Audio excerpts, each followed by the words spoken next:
അപ്പൊ എന്റെ മൂത്ത മോൻ ജനിച്ചപ്പോ ഞാൻ പാട്ട് പാടി ഓർമ്മയുണ്ടോ?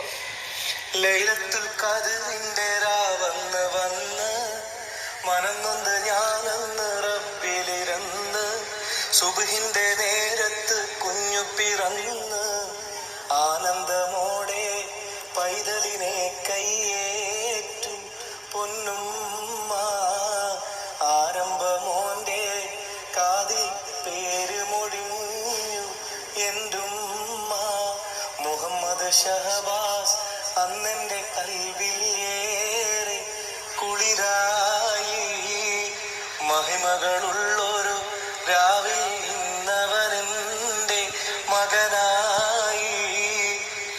ഇപ്പൊ കാണുന്നേരം ഉപ്പാരാ മോൻ ചോദിക്കേണ്ടി വരും. സാർ ഞങ്ങൾ ഒരു ഷൂട്ടിങ്ങിന്റെ ഭാഗമായിട്ട് വന്നെ മുഖത്തൊന്ന് കഴിഞ്ഞു എന്നൊന്ന് കണ്ടോട്ടെ ഷഹബാസ് കേട്ടോ. ഞാൻ പറഞ്ഞു എന്നെക്കാള്